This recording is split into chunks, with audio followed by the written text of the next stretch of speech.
Shalom, damai sejahtera bagi umat Tuhan di mana saja Anda berada.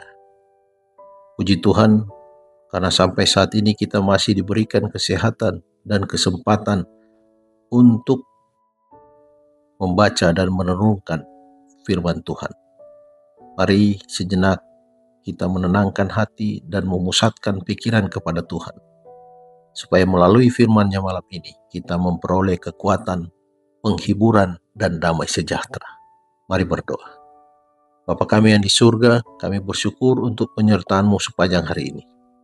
Saat kami memulai renungan malam ini, kami mohon Engkau hadir di tengah-tengah kami.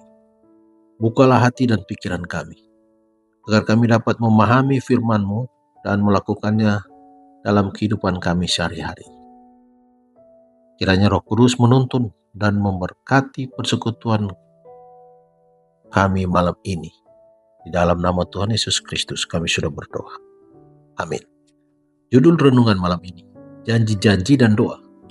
Ayat renungan diambil dari kitab 2 Petrus pasal 1 ayat 4. Firman Tuhan berkata, dengan jalan itu ia telah menganugerahkan kepada kita janji-janji yang berharga dan yang sangat besar, supaya olehnya kamu boleh mengambil bagian dalam kodrat ilahi. Apabila kita memohon kepada Tuhan untuk mengasihi kita di dalam kesedihan kita dan untuk membimbing kita oleh Roh Kudus-Nya, Dia tidak akan pernah menolak doa kita. Mungkin orang tua tega meninggalkan anaknya yang lapar, tetapi Allah tidak pernah tega menolak seruan orang miskin dan hati yang rindu. Dengan kelemah lembutan yang luar biasa, Dia telah melukiskan kasih-Nya kepada orang-orang yang di dalam hati hari-hari kegelapan merasa bahwa Allah tidak menghiraukan mereka. Ini adalah pekabaran dari hati Bapa. Sion berkata, Tuhan telah meninggalkan aku dan Tuhanku telah melupakan aku. Dapatkah seorang perempuan melupakan bayinya sehingga ia tidak menyayangi anak dari kandungannya? Sekalipun dia melupakannya, aku tidak akan melupakan engkau. Lihat, aku telah melukiskan engkau di telapak tanganku. Yesaya 49 ayat 14-16. Setiap janji dalam firman Allah melengkapi kita dengan pokok persoalan untuk berdoa. Menyampaikan kata Allah yang dijanjikan sebagai jaminan kita. Berkat rohani apa saja kita perlukan adalah hak kita untuk memintanya melalui Yesus. Dengan kesederhanaan seorang anak, kita dapat mengatakan kepada Tuhan apa sebenarnya yang kita perlukan. Kita boleh nyatakan kepadanya masalah-masalah duniawi kita. Meminta roti dan pakaian maupun roti kehidupan dan pakaian kebenaran Kristus. Bapamu yang di surga mengetahui bahwa engkau memerlukan ini semua, dan engkau diundang untuk meminta kita semuanya. Itu semuanya. Melalui nama Yesuslah setiap kemurahan hati diterima. Tetapi jangan lupa bahwa untuk datang kepada Allah sebagai seorang Bapa, engkau mengakui hubunganmu kepadanya sebagai seorang anak. Engkau bukan hanya mempercayai kebaikannya, tetapi di dalam segala hal menyerahlah kepada kehendak-Nya. Mengetahui bahwa kasih-Nya tidak berubah. Engkau serahkan dirimu untuk melakukan pekerjaannya kepada orang-orang yang telah ditawarkan agar mencari dulu kerajaan Allah dan kebenarannya.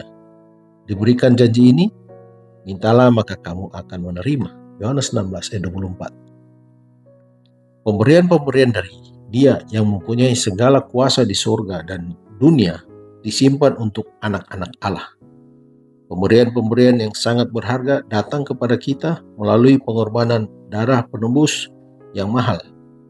Pemberian-pemberian yang memuaskan idaman hati yang paling dalam, pemberian-pemberian yang tahan selama-lamanya, akan diterima dan dinikmati oleh semua orang yang akan datang kepada Allah sebagai anak-anak kecil. Terimalah janji-janji Allah sebagai milikmu. Akuilah itu di hadapannya sebagai kata-kata Tuhan sendiri. dan engkau akan menerima sukacita yang sempurna. Dikutip dari buku Khotbah di atas Bukit halaman 149 sampai 151. Mari berdoa. Bapa kami yang di surga, terima kasih untuk firman-Mu bahwa janji-janji-Mu selalu benar dan tidak pernah gagal dalam hidup kami. Ajarlah kami untuk tetap percaya dan berharap kepadamu. Sekalipun kami menghadapi berbagai pergumulan, kami percaya setiap doa yang kami naikkan, Engkau mendengarkan. Dan Engkau akan menjawab pada waktu yang terbaik menurut kehendak-Mu. Kuatkan iman kami agar tetap setia menanti pertolongan dan penyertaan Tuhan setiap hari. Malam hari ini Tuhan, kami berdoa juga bagi saudara-saudara kami yang sedang sakit ataupun sedang dalam pemulihan. Kiranya Engkau memberi kekuatan, penghiburan, dan kesembuhan. Saat kami beristirahat malam ini, sertai dan lindungi kami dengan damai sejahtera. Berkati juga setiap rencana dan pekerjaan kami esok hari, supaya semua berjalan dalam penyertaan dan kehendak Tuhan. Di dalam nama Tuhan Yesus kami sudah berdoa. Amin. Selamat malam, selamat beristirahat.